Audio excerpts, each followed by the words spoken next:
Masih sih seorang Ibu Sri Mulyani sampai tidak bisa menghitung risiko seperti ini, seperti yang Anda sampaikan tadi, bahwa Faisal Basri sudah mengatakan kita hanya mendapatkan insentif kira-kira 50 triliun dari kebijakan kenaikan itu. Sementara risikonya tadi Anda sudah menyebutkan bla bla bla bla bla. Saya nggak ngerti dan saya tidak percaya orang-orang pintar di Kementerian Keuangan itu tidak bisa menghitung ini dan kemudian memberikan masukan dan argumen kepada Presiden hingga kemudian kebijakan itu harus diambil. Saya sangat menghormati Ibu Sri. Beliau teknokrat luar biasa.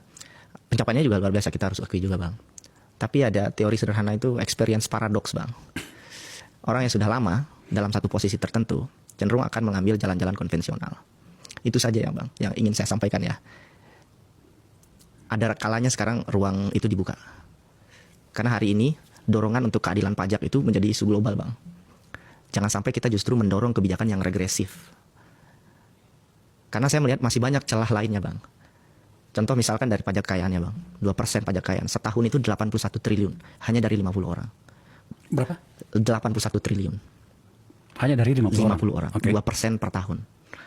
Itu belum lagi pajak karbon. Pajak windfall tax batubara kita hitung itu 22 triliun. Okay. Bang Faisal Basri almarhum menghitung 250-an triliun pajak ekspor batubara yang bisa dikenakan. Belum lagi pajak-pajak lainnya ya, Bang, yang perlu ditingkatkan untuk masyarakat kelas atas. Opsi ini masih banyak. Memang nggak mudah. Saya harus jujur juga untuk membuat instrumen pajak yang baru ini nggak mudah. Tapi kan harus mulai didorong ke arah sana gitu. Atau si minimal-minimalnya jangan dulu lah gitu PPN ini dinaikkan. Jadi ini ada persoalan momentum juga, Bang, gitu.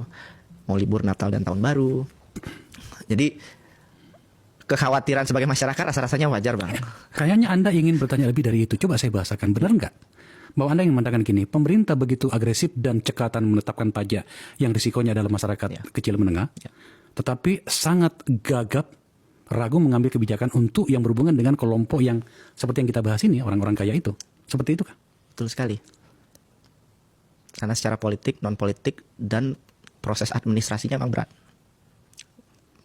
Sangat berat untuk Kementerian Keuangan melakukan itu. Tapi kalau nggak dicoba sekarang, siapa lagi, Bang? Kapan lagi? Menurut Anda kenapa sampai negara begitu gagap dan ragu soal itu?